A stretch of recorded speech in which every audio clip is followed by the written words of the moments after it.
Hello everyone, welcome back to our channel. NEET PG 2025కి సంబంధించి ఆంధ్రప్రదేశ్లో కన్వీనర్ కోటా రిజిస్ట్రేషన్ ప్రాసెస్ అనేది start అయిపోయింది. సో చాలా మందికి రిజిస్ట్రేషన్ చేసినప్పుడు చాలా డౌట్స్ ఉన్నాయి. ఆ డౌట్స్ ఏంటి, బేసిక్ డౌట్స్ అంటే మీరు చేసిన మిస్టేక్స్ ఏంటనేది ఎక్స్ప్లెయిన్ చేస్తా. వాటితో పాటు యాక్చువల్గా సర్టిఫికేట్ వెరిఫికేషన్కి ఎవరు వెళ్ళాలి, అసలు సర్టిఫికేట్ వెరిఫికేషన్ అనేది ఎలా ఉంటుంది, అండ్ మెరిట్ లిస్ట్ అనేది ఎప్పుడు రావచ్చు, సో వెబ్ ఆప్షన్స్ ఎప్పటి నుంచి స్టార్ట్ అవుతాయి, రౌండ్ 1 రిజల్ట్స్ అనేవి ఎప్పుడు ఉంటుంది, సో ఇవన్నీ ఎక్స్ప్లెయిన్ చేస్తా. ఇది ఒక్క వీడియో చాలు మీకు ఆంధ్రప్రదేశ్ కన్వీనర్ కోటాకు సంబంధించిన ఇన్ఫర్మేషన్ తెలుసుకోవడానికి. వీలైతే మీ ఫ్రెండ్స్ అందరికీ షేర్ చేయండి. మీ పీజీ గ్రూప్స్ ఎవరైతే ఉన్నారో, నీట్ పీజీ ఆస్పిరెంట్స్ ఎవరైతే ఉన్నారో వాళ్ళకి షేర్ చేయండి. సో ఇలాంటి వీడియోస్ కావాలి అనుకుంటే ఖచ్చితంగా ఈ వీడియోని లైక్ చేయండి. మీరు ఇచ్చే ఒక చిన్న లైక్ నాకు చాలా ఎంకరేజింగ్గా ఉంటుంది. నా వీడియోస్ మీకు నచ్చుతున్నాయా లేదా తెలుస్తుంది. ఛానల్ని సబ్స్క్రైబ్ చేసుకోండి. నీట్ పీజీ రిలేటెడ్ ప్రతి కంటెంట్ అనేది మన ఛానల్ నుంచి మీకు ప్రొవైడ్ చేస్తాము. అండ్ డిస్క్రిప్షన్లో టెలిగ్రామ్ గ్రూప్ ఉంటుంది, సో జాయిన్ అవ్వండి. మీతో పాటు కౌన్సిలింగ్లో పార్టిసిపేట్ చేసే 3000 మంది స్టూడెంట్స్ అక్కడ ఉన్నారు. సో మీకు ఏ డౌట్స్ ఉన్నా అక్కడ పోస్ట్ చేయొచ్చు. ఎవరి ప్రయారిటీ ఏంటి, ఎవరి ర్యాంక్స్ ఎలా ఉన్నాయి, ఇవన్నీ మీరు మాట్లాడుకోవచ్చు. అది మీకు యూస్ఫుల్గా ఉంటుంది. గ్రూప్ డిస్క్రిప్షన్లో ఉంటుంది, ప్రతి ఒక్కరు జాయిన్ అవ్వడానికి ట్రై చేయండి. ఓకే, సో మీకు ఆంధ్రప్రదేశ్కి సంబంధించి కన్వీనర్ కోటా కానీ, మేనేజ్మెంట్ కోటా కానీ, so counselling related and all India quota కానీ, తెలంగాణ రిలేటెడ్ మేనేజ్మెంట్ కోటా కానీ మీకు గైడెన్స్ కావాలనుకుంటే 7893947888 నెంబర్ని వాట్సాప్లో కాంటాక్ట్ అవ్వండి. మీరు విజన్ అప్డేట్ మెంటర్షిప్లో జాయిన్ అవ్వండి. మిమ్మల్ని మేము గైడ్ చేస్తాం. బయట ఎక్కడో మీరు థౌజండ్స్ ఆఫ్ రూపీస్ పే చేయాల్సిన అవసరం లేదు. ఒకవేళ మీకు ఆన్లైన్ అప్లికేషన్ కానీ, వెబ్ ఆప్షన్ ప్రాసెస్లో కానీ ఆ హెల్ప్ కూడా కావాలంటే మేము లిమిటెడ్ క్యాండిడేట్స్ని తీసుకుంటాము. సో లిమిటెడ్ క్యాండిడేట్స్కి ప్రాపర్గా హెల్ప్ చేస్తాము. సో అది మీకు ఇంట్రెస్ట్ ఉంటే మీరు ప్లాన్ 2లో జాయిన్ అవ్వచ్చు. జస్ట్ మీరు హాయ్ అని మెసేజ్ చేయండి, మీకు మెంటర్షిప్ డీటెయిల్స్ వస్తాయి. మీకు నచ్చితే జాయిన్ అవ్వచ్చు. నా పర్సనల్ నెంబర్ ఉంటుంది, వాట్సాప్ గ్రూప్ ఉంటుంది, ప్రీవియస్ ఇయర్ కట్ ఆఫ్ చూసుకోవడానికి వెబ్సైట్ యాక్సెస్ ఉంటుంది. సో అక్కడ ఎవరు జాయిన్ అయ్యారు, ఏ పొజిషన్లో జాయిన్ అయ్యారు, ఏ రౌండ్లో జాయిన్ అయ్యారు, ఏ కేటగిరీలో జాయిన్ అయ్యారు, ఇదంతా ఉంటుంది ప్రీవియస్ ఇయర్ది. అది మీకు హెల్ప్ఫుల్గా ఉంటుంది. ఓకే, సో ఇప్పుడు మనం ఫస్ట్ ఆఫ్ ఆల్ కౌన్సిలింగ్ సంబంధించిన మెరిట్ లిస్ట్, కౌన్సిలింగ్ సంబంధించి వెబ్ ఆప్షన్స్ ఎప్పుడు స్టార్ట్ అవుతాయి అండ్ వెరిఫికేషన్ ఎప్పుడు అనే దానికన్నా ముందు సో కన్వీనర్ కోటాకు సంబంధించిన రిజిస్ట్రేషన్ స్టార్ట్ అయింది. సో ఇది కన్వీనర్ కోటాకు సంబంధించింది మాత్రమే. మేనేజ్మెంట్ కోటా అండ్ బిఐఎన్సికి సపరేట్గా రిజిస్ట్రేషన్ వస్తుంది. సార్ కన్వీనర్ కోటాకు చేస్తే సరిపోతుందా, మేనేజ్మెంట్ కోటాకు అవసరం లేదా అని అడుగుతున్నారు. సో కన్వీనర్ కోటాకి కన్వీనర్ కోటా చేసుకోవచ్చు, మేనేజ్మెంట్ కోటా కావాలంటే మేనేజ్మెంట్ కోటా చేయొచ్చు. కన్వీనర్ కోటా చేయకపోయినా మేనేజ్మెంట్ కోటా చేసుకోవచ్చు. ఓకేనా, మేనేజ్మెంట్ కోటా చేసుకోకపోయినా ఓన్లీ కన్వీనర్ కోటా చేసుకోవడానికి ఎలిజిబిలిటీ అనేది ఉంది. చాలా సార్లు చెప్పాను, pure Telangana candidates not eligible.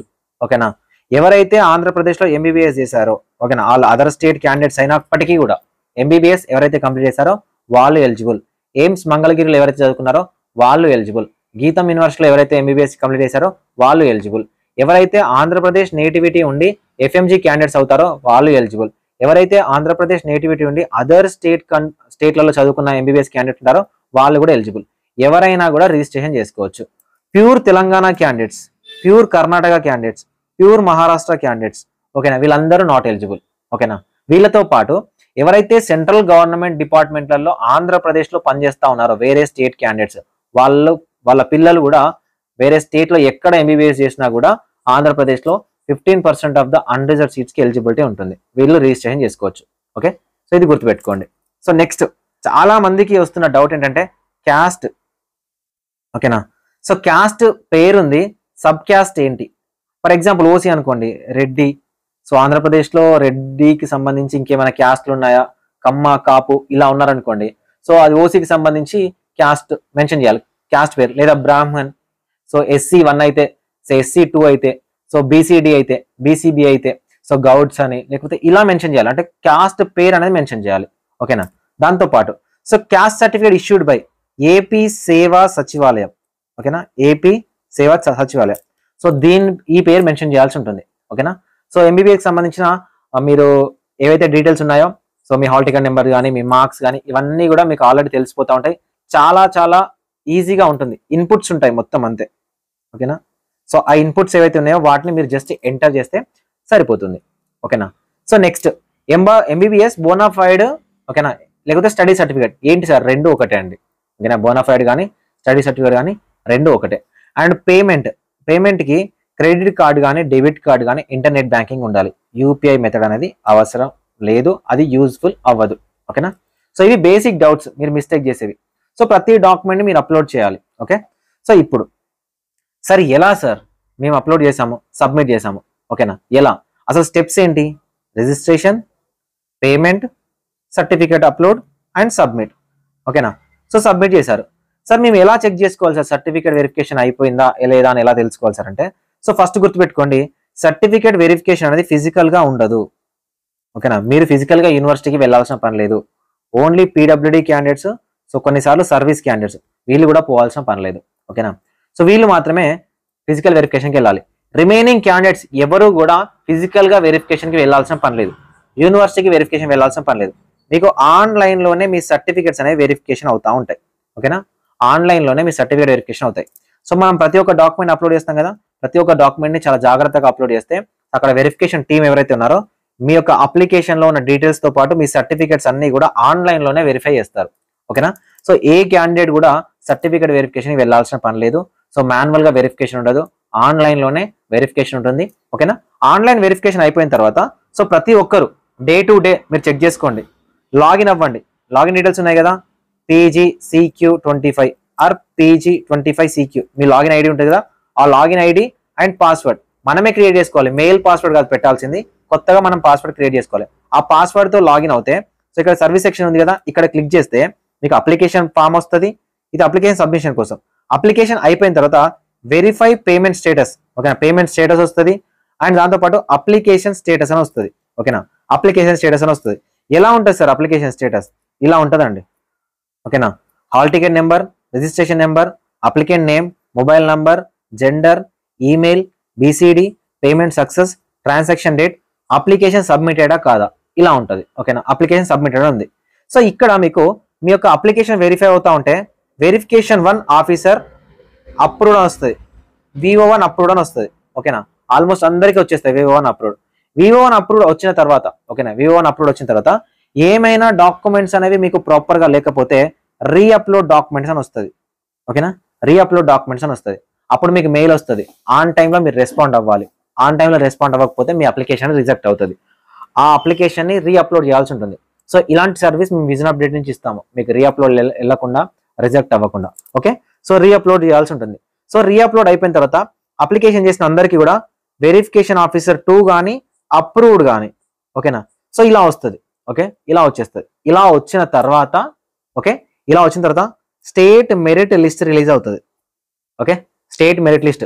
State merit list లో మీ రూల్ నెంబర్, మీ మార్క్స్, మీ ర్యాంక్, మీ నేమ్, మీ క్యాస్ట్, మీ జెండర్, దాంతోపాటు మీకు ఏమైనా ఫిజికల్ హ్యాండిక్యాప్డ్ ఉందా, సర్వీసా నాన్ సర్వీసా, ఇవన్నీ డీటెయిల్స్ తో స్టేట్ మెరిట్ లిస్ట్ అనేది రిలీజ్ చేస్తారు. ఓకే. స్టేట్ మెరిట్ లిస్ట్ తర్వాతనే మీకు రౌండ్ 1 కి సంబంధించిన వెబ్ ఆప్షన్స్ అనేవి ఉంటాయి. ఓకేనా. సో ఇలా అనమాట. అప్లికేషన్ చేయగానే ఇమ్మీడియట్ గా వెబ్ ఆప్షన్ పెట్టడం ఉండదు. స్టేట్లలో మీ అప్లికేషన్స్ అనేవి వెరిఫై చేస్తారు, సర్టిఫికేట్స్ అనేవి వెరిఫై చేస్తారు. దాని తర్వాతనే స్టేట్ మెరిట్ లిస్ట్ అనేది పనిచేస్తుంది.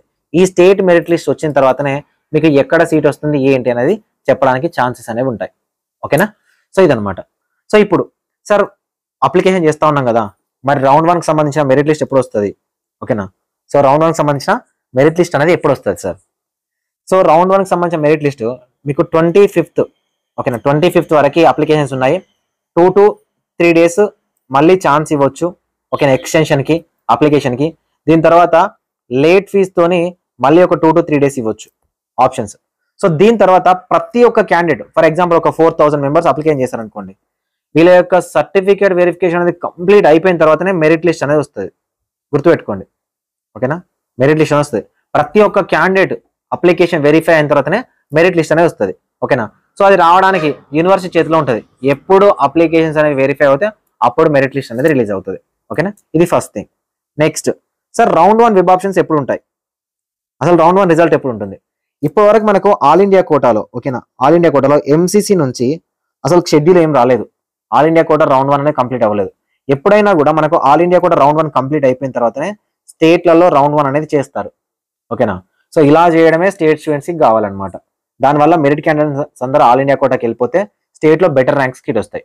సో కాబట్టి గుర్తుపెట్టుకోండి, ఆల్ ఇండియా కోటా రౌండ్ 1 అనేది కంప్లీట్ అవుతేనే స్టేట్ లో రౌండ్ 1 అనేది వస్తుంది. ఇది దేని మీద డిపెండ్ అయి ఉంటుంది? ఆల్ ఇండియా కోటా షెడ్యూల్ మీద డిపెండ్ అయి ఉంటుంది. ఓకేనా. ఆల్ ఇండియా కోటాకు సంబంధించి నోటిఫికేషన్ వచ్చినప్పుడు అప్డేట్ చేస్తూ ఉంటాను. ఛానల్ని ఫాలో అవ్వండి. సో ఇప్పుడైతే మీకు వెబ్ ఆప్షన్స్ కానీ మెరిట్ లిస్ట్ కానీ ఇప్పుడైతే తొందరగా రావు. వెరిఫికేషన్ అయిపోవాలి. ఆల్ ఇండియా కోటా రౌండ్ 1 అయిపోతేనే స్టేట్ లో రౌండ్ 1 అనేది కంప్లీట్ అవుతుంది. ఈ లోపు మేనేజ్మెంట్ కోటాకు సంబంధించిన వెబ్ రిజిస్ట్రేషన్ నోటిఫికేషన్ అనేది రిలీజ్ చేస్తారు. సో ఇప్పుడు ఆంధ్రప్రదేశ్ లో కేవలం రిజిస్ట్రేషన్స్ మాత్రమే ఉన్నాయి. ఓకేనా, ఇవి కేవలం రిజిస్ట్రేషన్స్ మాత్రమే. మీరు కౌన్సిలింగ్ అంటే registrations, web options, 3 reporting, college reporting. So ఇదనమాట. ఇప్పుడు ప్రజెంట్ ఫేజ్ 1 నడుస్తుంది అనుకోండి, రిజిస్ట్రేషన్స్. పార్ట్ 1 నడుస్తుంది అనుకోండి, part 2 web options, part 3 reporting. So ఇదనమాట. టోటల్గా దీనికి కలిపి మనకు కౌన్సిలింగ్ అని అంటారు. ఓకే, సో ఇది అర్థం చేసుకోండి. ఏమైనా డౌట్స్ ఉంటే విజన్ అప్డేట్ టెలిగ్రామ్ గ్రూప్లో జాయిన్ అవ్వండి, లేదా మీరు మెంటర్షిప్లో కూడా జాయిన్ అవ్వచ్చు. Thank you for watching this video.